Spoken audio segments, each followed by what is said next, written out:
So you think within 50 years we'll have to like move to 960 or something?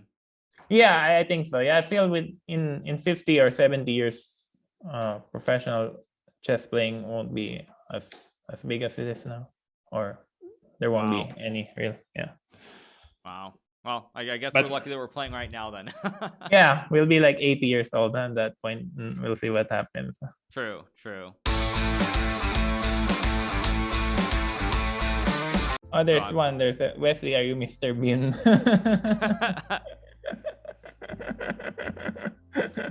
No. Did they actually figure out? You haven't figured out yet who Mr. Bean is. I have a pretty strong idea of who it is. But yeah, I'll wait for a little bit before I say anything. I'm gonna make a bold prediction. I think Magnus is gonna win this game. Which is someone said, "Hi Wesley, do you have plans to be included in the next Canada's tournaments? Pinoy here, by the way. Ha ha ha." Oh, Pinoy. Oh yeah, first of all, yeah, good to find a countryman there, Filipino. Haven't been to the Philippines a long time, but definitely have a lot of friends there. Would love to come back. I'm planning to play in the Grand Prix next year, so fingers crossed. Yeah, I missed some tournaments, like I didn't go to the World Cup and all that, but at that point I was focusing the Grand Chess Tour and also in the Magnus Chess Tour.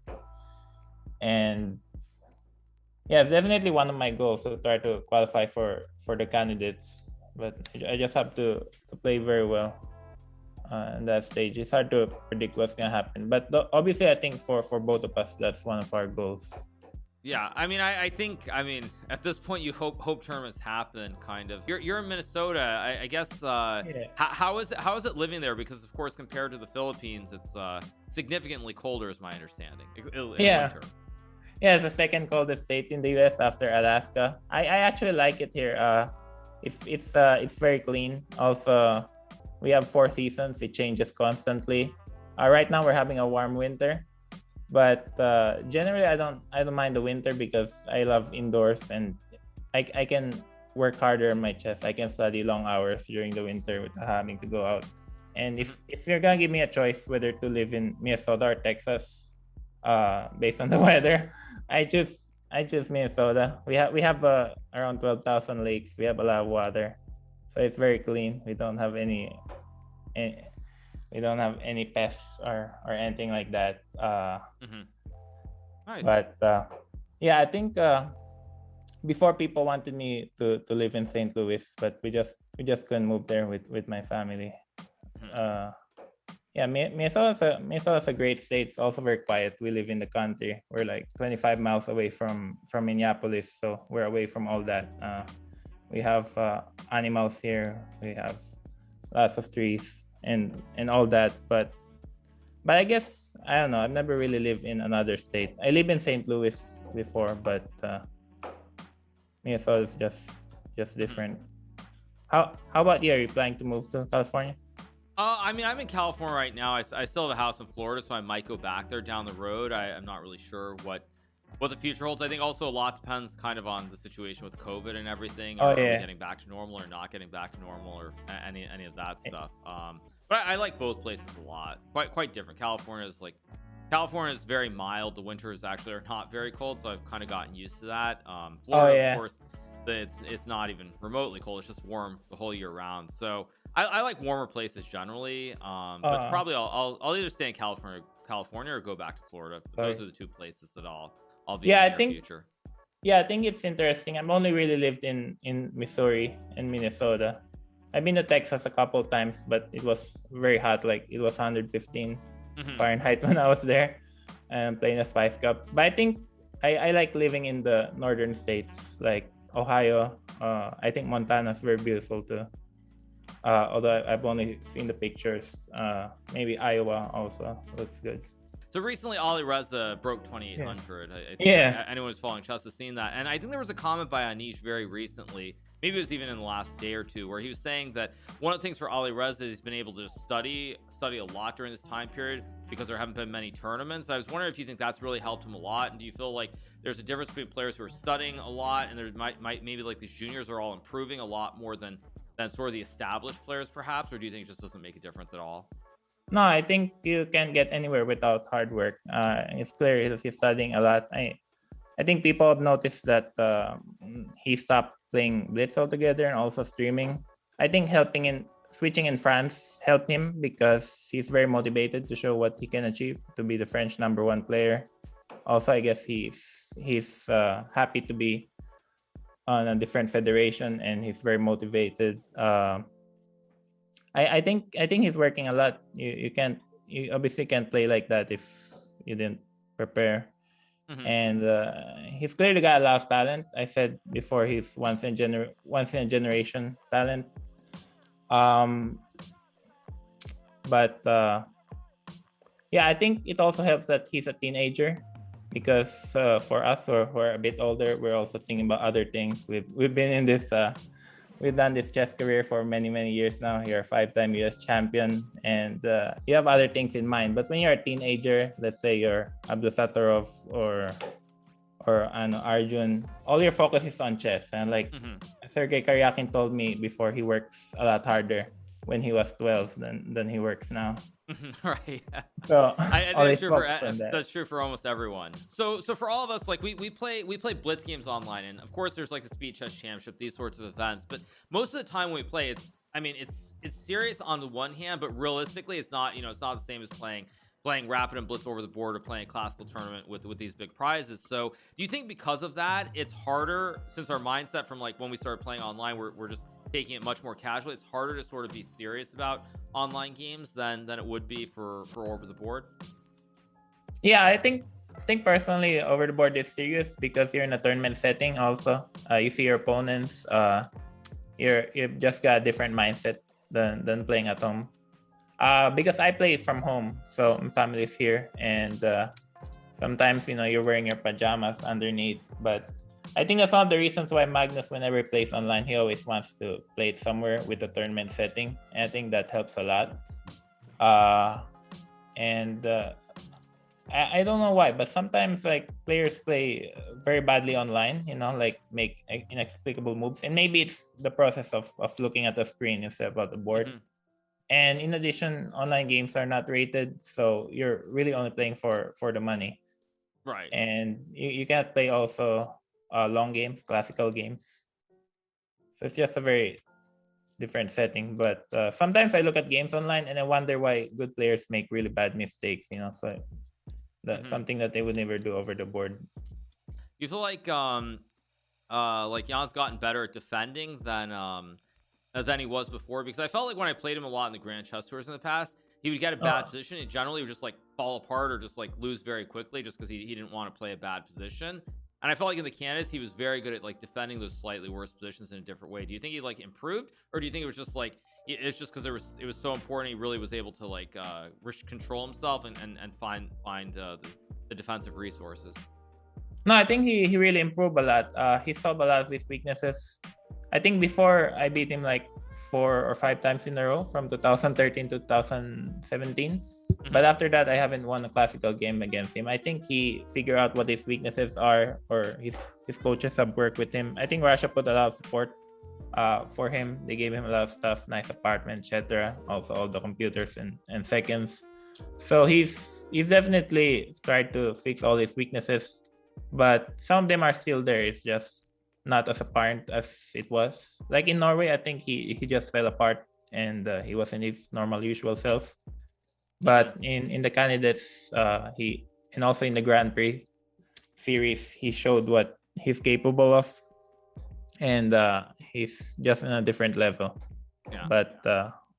But I don't think he's on Magnus level. I mean, I'm not sure. I mean, how did you predict this match would go? Well, that's kind of what I was gonna ask. Someone actually in chat asked. I think first of all, there's like 0% chance of 14 draws. I think that's not happening. Because like I feel like stylistically, the way Sergey and Fabiano played was much more. It was similar. They were like they're very solid players. Try to win a game out of preparation here or there. But I feel like Jan is a player he's gonna go for broke, certainly. Like I expect some Englishes later in the match, and so I don't think it's 14 draws. I mean, I assume that Magnus is the favorite, but I feel like it really depends on the start. I feel like if Magnus, if Magnus is not able to take advantage early, then it could get very interesting. Also because in tie breaks, I don't think Magnus has the edge. Whereas against both Caruana and Karyakin, he had a big advantage. You may know the story, you may not, but I worked with Kasparov for a while, and one of the really funny things is that he lost that match to Kramnik in the Berlin defense in London in 2000, I believe it was. And when I worked with him, I remember looking at his database, and there were something like 230 different Berlin endgame files, and that's because in the match he literally refused to accept that he couldn't break through and beat the Berlin, so he kept trying to play into that opening every single game of that match, I mean, until the very end. And I think that's why he lost the match. And I think like a lot of players, they should probably try to mix it up more and more if they're not breaking through in the first couple of games. Yeah, maybe that makes sense. It depends on the style of a player, but like when I was doing at least online, in this online matches, also speed chess and chess 24, I try to play like one opening against one player, and then it's not working, and when I switch, I usually get very, very good results generally. So maybe you're right, just have to be less stubborn. I feel Fabiano had a very good match strategy 3 years ago, but also in the end he lost, so maybe he could have switched it up a little bit. Yeah, I actually would say, to me, that's definitely true. I felt Fabiano, out of all the matches, I thought he was the one who should have won. Like, Sergey had his chance because Magnus overpressed in that white game late in the World Championship match, but it felt like he should have. It just felt like Fabiano should have won. He got the good positions. He had that winning, that crazy end game that was technically, that like mate 30 or whatever it was with Black, but it just felt like he had the opportunity and he just couldn't do it. So that's I think also kind of adds to the myth to Magnus, is that he didn't lose that match, and I thought that was the one he should have lost. Yeah, I think at the very least Fabiano should have tied that match, generally, because he was also lost the first game. But I think they maybe should have split the the title in a way. He really played very well. But I think that year Fabiano was also like working like crazy. Like he was working many hours a day and just focused on chess. And he's got a fantastic team with him. I think it's gonna be a draw. I think it's gonna be a draw pretty soon. That's my guess. And then you can go back to do you have Arena Kings today, or no, that's on Wednesdays. That's every Wednesday. Yeah, I mean you could stream for a couple hours and play it if you want to at some point. Did you win the last Arena Kings? Yeah, I did win.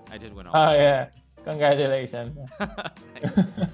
Yeah, I was curious. Have you ever considered stream? Like, obviously now, since you're intending to play like the Grand Prix and the Grand Chester and all these other over the board events, it's not really a possibility for you. But did you ever consider like streaming a little bit more during the pandemic?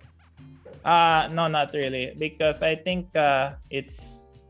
it's a very different job. I mean, you put in a lot of hours. Also, it depends on your style. I think for you, streaming works very well, and with your personality, the way that you talk and chat. But I think for other players, it's very difficult.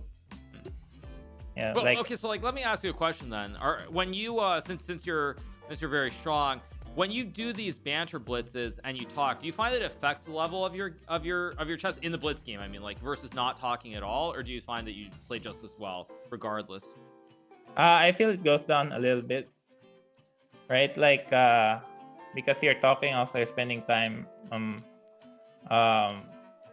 Meanwhile, if I'm very focused, I can play better. Like, I don't understand why some players play better with music, with loud music on, but maybe you can explain it to me. But personally, I think if you're okay in Banter Blitz, doesn't matter because you're playing, you can choose your opponents. I feel for me sometimes when I'm playing Blitz, like Speed Chess 24, humming or singing can help me focus. It releases the tension and all that. But yeah, but then the arbiters complain. They say they can hear me singing. Do you find that you played worse having to have like an arbiter there in person during that final tour event versus like the normal ones where, I mean, we just had the multiple cams and everything? Yeah, I feel I didn't play worse, but also there's a lot more tension because I play from home, like in my room right now, in my office. And then he has to come every day. And I mean, he's been here in our house before, but it's not like I know him very well. And like so saying the room was stuffy and all that, need more fan. And also in between the games he likes chatting, so that can also at the end of the day I would by the end of the tournament I would just walk outside and take fresh air in between the games, and I feel that helped a lot. How do you deal with the mindset where you know you've made a maybe not a blunder to lose the game, but like you have an advantage but you know it's kind of gone? How do you sort of restrain yourself and not then like keep trying like to push the game and force a win at all costs once like when you know that you've kind of messed it up? Yeah, that's true. That's probably on the hardest things. Yeah, but chess a very hard game, huh? Like you could be completely winning. That's one thing I hate about chess. You can be completely winning and draw or lose, or you could be completely losing and win, huh? Like there's no objectivity in chess sometimes. It's all about, like, I look at some of our top games in the Singfield Cup, also in your games. You have games where you were like completely winning and then totally blow it off. Right. That's what's so painful in chess, huh? Like I think that's one of the things, for example, Fabiano can improve upon, because he always plays for a win, whether in worst position or bad position. And if you look at his games, like he'd have a winning advantage or clear advantage, but sometimes he'd blow it and he'd still be playing for a win, and that could end in a disaster. Oh, you have a question. Do you think Alireza would be a tougher opponent? Yeah, go ahead, take it away. Yeah. I don't know, it's hard to say. I feel Alireza is very young, so it's hard to predict what's gonna happen. Right now he's playing very well, but at the same time you need a huge level of consistency in chess, and a chess career is one of the hardest things you can do, I think, because you have to work a lot and you have to do it for so long. You have to do it for so many years. And Alireza's only 18. Maybe it's not clear yet, but if he wants to have this career for the next few years, it's going to be a long, hard journey. But what about you? What do you think his limit is, or what is the limit? I mean, he's obviously playing phenomenal chess. I think what I've noticed though is some of those games that he won when he got like the winning position, he actually let it slip. And the players he played against, who were like, I think they were about 2660, 2670-ish, they weren't able to come back and find the miracle resource to make the draw. And so I feel like winning against some of those players, it's very good, but he's gonna have to tighten that up against these 27 plus, because as you know, you have to win the game. Like you let these 2700 plus players have some resource, they will find it amazingly, like almost every time, to find that miracle draw. And so I think he needs to tighten that up. But overall, I mean he's got to do that. And also nerves are the other big thing, because I feel that when he's played against Magnus, he's been way too nervous. And if he's too nervous against, like, if we presume Magnus wins this match, Magnus is the one guy who really has like ice cold nerves of steel. And so he has to so he's gonna have to really work on that, because Magnus will definitely take advantage of that for sure. So most people who are watching, I mean, they'll never really understand like what playing in a Canada's tournament is, and how the pressure is so much different than just playing in a regular top level tournament. Did you feel like any different when you were playing in it the last time you played? You played twice, right? You played I played only once, Berlin. Right. I mean, did you feel that it was did you feel that for you it's like different, or were you able to just kind of feel like it was the same kind of tournament?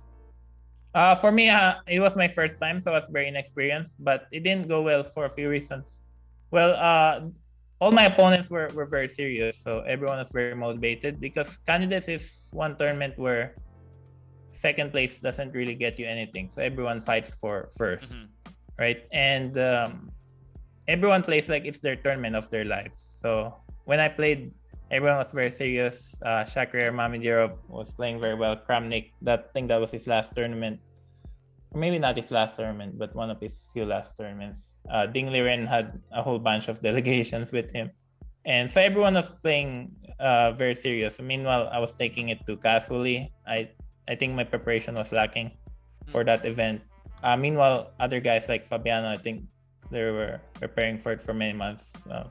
Yeah, every single player really prepares like it's the last tournament of their life. But I think that's what the mindset you need to have in order to play in such tough event. But also like in Berlin, the way I played, like I love FIDE and all that, but they literally have one of the worst playing venues I ever played in. It was dark. We played in like an ice cooler, like in a club. Yeah. And it was just very dark, and it was hard for me. It was 14 game tournament, and my preparation was lacking. I lost my first 2 games, and after that, everything just went black. Right.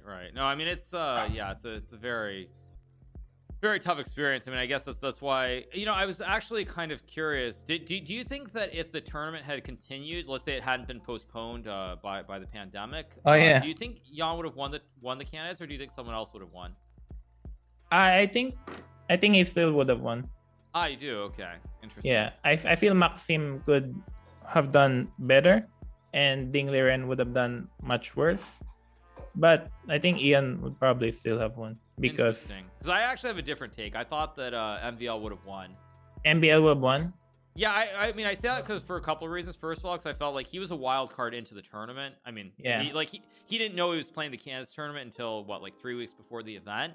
And so I felt that for him, he didn't really have any of these. He didn't have this time to think about it. Like I don't know if you have this feel the same way, but I know like when I played in the candidates, I felt that at the time, like there's too much time to think about what happens if I win the tournament. Like, you get a world championship match, chance to play for the ultimate title, big prize fund as well. And so like I felt like a lot of that kind of was in my mind, and I felt that like for Maxime, since he was a wild card, he didn't have any of those thoughts. He just shows up, does some prep, and plays the tournament.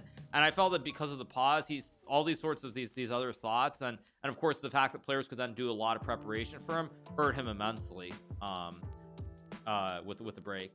Yeah, maybe, yeah. But in the first half, I think Ian also played the best chess. Like I think it helped him that he stopped playing this French win-aware junk in the second half. But I think he still, besides those win-aware games, I think he still played the best chess. He had a very impressive win against Anish Giri, and he had no problems in any of his games other than the French win-aware. And he lost round 7 to Maxime. So at that stage, they were both tied for first. Right. But I think that was the last game, right? I think. Yeah, that was the last game. Yeah. Oh, also, Wang Hao was just a very different player after it resumed. True. So maybe Wang Hao could have ruined the tournament for everybody in a way by beating the top seeds. Right. Yeah. But I don't know. Like after when the pandemic began, Maxime started doing very poorly in a way. And now he's getting back his stride, but it was too late in the candidates. Oh my gosh! And B4 was played. Oh, B4 was played. Yeah. I mean, this is. I mean, not to give Magnus too much credit, but this is why Magnus is very annoying to play against, because he can actually do this. I feel maybe you feel this way or maybe you don't, but he can randomly play badly for most of the game, and then you make 1 or 2 slight mistakes, and suddenly he becomes an engine and plays all the best moves. Yeah, he's crazy. I've met players who literally say that Magnus has been using an engine for the last 10 years. And they fully believe that he is. You need to check Magnus. He's got an engine there somewhere. Yeah. But yeah, when you watch his games in his prime, like candidates in 2013, where he beat Gelfand, all that, he really plays like an unstoppable engine sometimes. Probably the only time he didn't play like an engine in the match was during the Chess 960 against me. Yeah, you did win that. That was a very impressive win. I mean, congrats. So what's the difference after A5 if white plays rook E1? So A5, rook E1, probably say you go rook A6. And then knight E3. And then just push. A4, knight C4. And why is this? Oh, because I guess now after knight C4, you can just go king G7, king H6 maybe? Strange. Kind of strange. But I guess, yeah, somehow the pawn on A4, it's an active pawn versus a weak pawn on A6 makes a difference, I guess. Oh, that makes sense. And white can never play rook A4. Yeah, it's pretty dank, to put it mildly here. It's just... Oh, sorry, you probably don't... Do you know what that word means? Pretty what? Dank? Dank? D-A-N-K? Anyway, yeah. Yeah. Wait, do think. Yeah, no, actually I don't. It's not. I think think it actually is a word in English, but it's very like it's kind of like just doesn't make much sense. Pretty much. like pog. Yeah. Yeah, I'm sure all the people on Twitch know what dank means, man. Like. Yeah. Yeah. Basically, it just means it's kind of like this. It's really like doesn't make much sense. The simplest way of putting it. Yeah. Yeah. Yeah. So what are some of the other words from Twitch that are new? Favorite classical time control. Favorite classical. I mean, I like quicker chess these days. I mean, I feel like maybe it's the same for you. So I guess what I would say is I would probably like I would like 40 and 90, something close to the US Championship. So 40 and 90, and then probably like 30 minutes or maybe an hour for the rest of the game with some kind of increment. Actually, I like 90 plus 30, and that's it. That's it? I mean, that's what I like. Well, I mean, I was wondering because like not a lot of us know, but when you were growing up, well, same as me, like the preparation, the theory was not where it's at today. Do you feel like because of that you would prefer if there's less time at the start of the game? Because I felt like when the theory was less, like you played the first 10 moves and then you're on your own, having 2 hours made a lot more sense than it does nowadays. Would you agree with that? Yeah, I feel the opening has really changed a lot. But somehow there always room for moves and room for improvements. But I feel chess has become a lot more drawish than a few years ago. Personally, I like American Open style format where you get 2 games a day and tournament just lasts 5 days. That way you don't get to do as much preparation, but you just play over the board and you just play and play on. I think the tournament or the time control on Waikanse is too long. Some games there can last 7-8 hours easily. I played an 8-hour game with Anish Giri before many years ago, and that was a nightmare. Really, I feel 90 plus 30 is the right format, and an additional 30 minutes after move 40. But I don't mind playing 90 plus 13 anyway. But it's funny actually, with the advancement in computers, I predicted that maybe 50 years from now there won't be any more high-level professional chess, and like chess will be so well analyzed that. So you think within 50 years we'll have to like move to 960 or something? Yeah, I think so. Yeah, I feel in 50 or 70 years, professional chess playing won't be as big as it is now, or there won't be any real. Yeah. Wow. Well, I guess we're lucky that we're playing right now then. Yeah, we'll be like 80 years old at that point. We'll see what happens. True. All right, so I guess, I mean, do you want to hang around a little bit more, or do you want to go? I mean, I know I said 2 hours, so it's kind of up to you. No, I'm fine, unless you want me to go. But no, I'm good. All right, okay. Well, I mean, I would just say it was really good having you, Wesley. I mean, hopefully maybe if you have some time, you can come back later on in the match if it's like really intense. But I think all of chat enjoyed having you, and no, actually, I'll stay a bit longer. Oh, sorry. Oh, I thought you said you were good. Oh, you meant good in a different way. Okay, never mind. Sorry. Yeah. Oh, yeah. About what I just said. Okay. Yeah, English is not my first language. So I meant I'm good to stay. Sorry. Yeah. I misunderstood you. Okay. Sorry. All right. Is it D or B? B is in boy. Oh, better TV. It's better TV. Exactly. Yeah. No, I'm installing it right now. Yeah. Now when you open chat, it'll actually make sense. So I just need to refresh the page. Yeah, just refresh it with the extension installed, and you'll see it in chat. Okay, let's see. Yeah, I've never heard of it before. Oh yeah, so I see it now.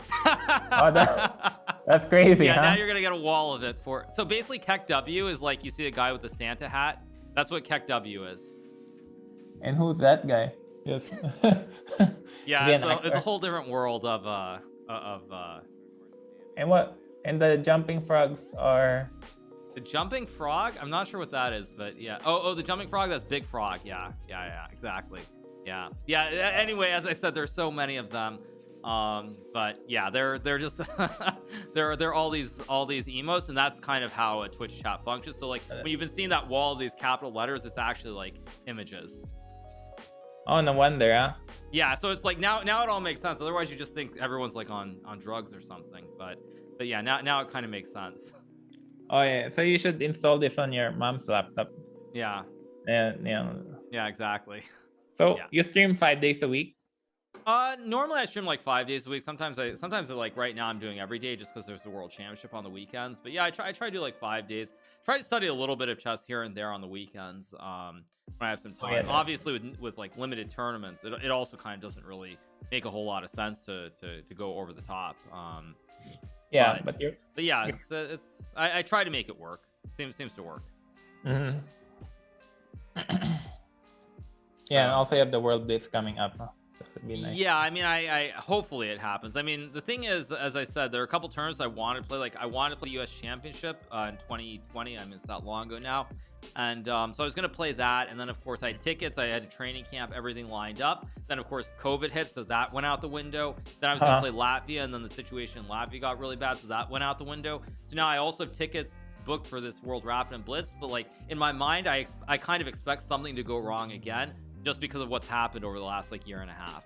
Whenever I plan to play tournaments, something goes wrong. So I kind of, in my mind, I'm like, yeah, I'm gonna go play, but I also kind of like, I would not be surprised if something just magically goes wrong again. Yeah, but I think no matter what happens, FIDE is gonna push through with it. Huh? Yeah, well, I mean, I think as I said earlier, they kind of have to. They don't really have a choice. I mean, they're probably going bankrupt if they don't hold events, so they have to take that risk, unfortunately. Oh yeah. One thing I noticed with FIDE tournaments, the prices never go up. Like, I mean, it was higher a few years ago, so maybe they're not doing well financially. Yeah, I know that's actually quite true. Yeah, no, it's a tough situation. And there's this person keeping posting this jumping frogs. Huh? Yeah, the jumping frog, exactly. Yeah. Now it's gonna be a spam. It's gonna be a spam wall of a big frog for sure. I like the circling frogs. Yeah, 100%. You're gonna get a big spam wall. Yeah, we love Wesley, so yeah. Yeah, exactly. Yeah, so when this happens, I mean, that's the thing. Like, chat can just become completely crazy from time to time. Mm-hmm. So but for you, you're used to it. Huh? I'm very used to it. But if you have no idea, like, and you just see all these capital letters nonstop, you're like, what's going on? Like, something's just completely wrong. But that's what makes Twitch. I mean, makes the chat really fun sometimes. So, like, when I was saying those things like dank or KEKW or these things, it's because those translate into these emotes. Oh, okay. So that's why. Yeah, it's fun. Yeah, it's definitely something different, that's for sure. Yeah, but I think like streaming is a thing, huh? Like for some people, like for you it's the talent and it's your personality, but for others hard. Like Anish was doing it for a while, huh? But then I think no. Yeah, I mean, I think it's very difficult. I think also there's a little bit of luck involved. Like, you have to have the personality, but you also have to be in the right place at the right time. Like with the chess explosion, I mean, I happen to be the only super grandmaster who was streaming at that time when chess really blew up. So I think that also plays a role. But I think yeah, I mean, the main thing is it's hard. I think it's very hard to be entertaining and playing, like, especially as like a super jam like Anish. I think it's very hard to be entertaining, but then also like still playing at that same high level while you're talking all the time. So there are a lot of different things, but I think certainly it's a lot of fun. And I mean, I think even like even though you probably don't intend to stream, like if you just stream here or there, I think it's still great for all the fans to have that opportunity to hear your thoughts every now and then. So how's your friend Levy? Oh, Levy, I think he's doing well. I mean, I think he's getting married, actually, as far as I know. So, it's obviously a big time in his life. I don't know if he's still trying to get to GM. I think he's kind of cut back on playing tournaments, but I think he's doing quite well. Oh yeah, that's good. Yeah. But he's mostly focused on YouTube, yeah, not on Twitch. Yeah, I mean, I think it's because on YouTube you can financially do a lot better than on Twitch potentially. Like, if you have videos that get if you have a video that gets 100,000 views, that's a lot better than a Twitch stream that has like 15,000 viewers, for example. So, so it's just financially easier because on Twitch, just because 15,000 people watch doesn't mean you get money from that. Whereas on YouTube, if people watch your video, you just get money no matter what. So it is a little bit different, a little bit easier. Oh, okay, that's interesting. Yeah. So Yeah, I'm glad that the pandemic at the very least increased online chess by a large margin. A lot of people have learned chess during this last couple years. Yeah, I mean, I think that's the upside. I think for people who are professionals, it obviously has not been very good. But I think for like, it'll be interesting to see like future generations of kids, because I feel like there are probably a lot of kids who got into it during the pandemic, and who knows, like if one of them, like, you know, if there's a kid watching the stream right now who maybe one day will be the next, you know, next Magnus or next Alireza, and to think that there is that potential that you know, to make that difference is pretty amazing. Or the next Mishra also. A normal game, huh, for the first game. I mean, generally, I think we expect a draw for the first 2 or 3 games. So. Yeah, I would agree. I mean, I think for the most part, you expect players to be very, very solid at the start. Of course, for the people watching, it's a big disappointment. Certainly, I think actually, do you think that's one of the problems with chess in terms of like viewership or people trying to really get into it, is that you can have these games that are like, this game was pretty exciting, I would say, but it still ends in a draw. Yeah, I think that's definitely a big problem. Chess is very hard to sell to people. It takes a long time. Also, classical chess, which is the most basic, the most principled, takes a long time for people to understand. And chess generally requires a high level to fully appreciate the art and how the players are playing, compared to like basketball. Like, I watch basketball replays every night, basically NBA. And everything happens in a few seconds, you know, it's all very exciting. But chess is very difficult to sell, just like any board game. But I think there's definitely a market out there, you know, for people. Yeah. Also for esports. But yeah, it's hard because like today they played 20 moves of theory, and then so that's basically half the game. Right. Yeah. So well, all right. So since the game ends, the game is drawn officially. I'll probably let you go, but I do have one last question because Chad is asking this, which is, you said you watch basketball, so I have to ask, who's your favorite player and who's your favorite team? Well, I don't really have a favorite team. I just follow favorite players. So I like Brooklyn Nets right now. So I think the try with Kevin Durant. I'm very impressed at Kevin Durant's longevity. I think he's turning 33 soon, and he's still playing at an extremely high level. And if only Kyrie Irving would take the vaccine, then I think they would win the championship this year. True. Most likely true. Yeah. Because they're leading the East even without him. I think, I every time Brooklyn is playing, like, I would follow their score and everything. But maybe they don't even need Kyrie. Like, they have Harden and Aldridge and Durant, and the three of them could probably carry the team all the way to the finals. Yeah, maybe it's gonna be interesting to see what happens. But they're still an amazing team anyway. And of course, Durant almost carried them to the finals last year too. I mean, he just ran out of gas in overtime against the Bucks. So because he played every single minute of that last game, and you get tired after some point, huh? But yeah, no kidding.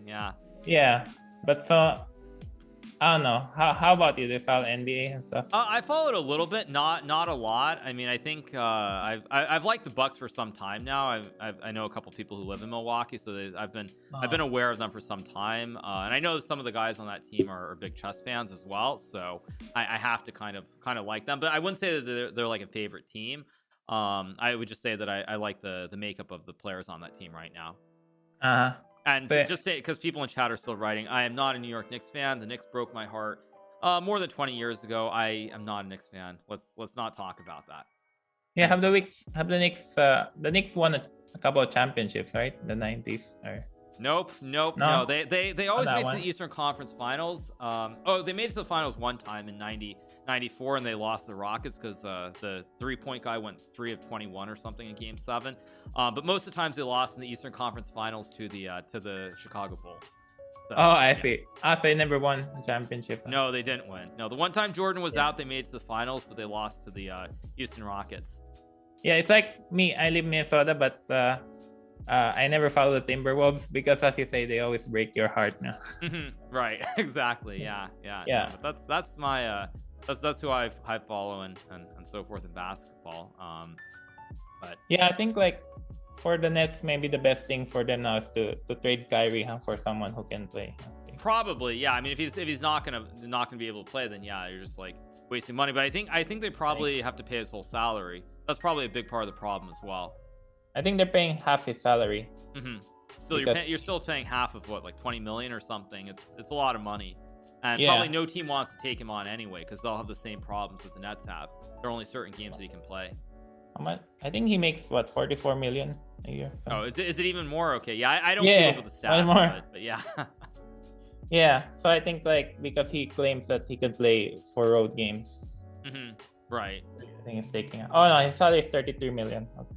Okay, well, still, whatever it is, it's a lot of money, and I think probably for the fans, it's not worth it. Management too, like if you're going to try to trade him and he can still only play a few games, I assume most teams don't want him. Yeah, that's true. Yeah. All right. Well, Okay. once again, Wesley, I just would like to say thank you so much for coming on. And if you have any time, like towards the end of the match, perhaps I know you're obviously very busy, but I think the fans enjoyed having you here, and it was great. It was great having you as well, and I hope you enjoyed it. Of course, Yeah, I did, yeah. you learned some of the Twitch lingo, the BTTV, and seeing all these emotes. And if you ever want to come back, just let me know, okay? I have it now. Yeah, thank you, Hikaru. We'll keep in touch your email and we'll look at the calendar. Absolutely. All right. Have a good day, Thank you. Wesley. Yeah, you too. Still be watching your stream. All right. Bye.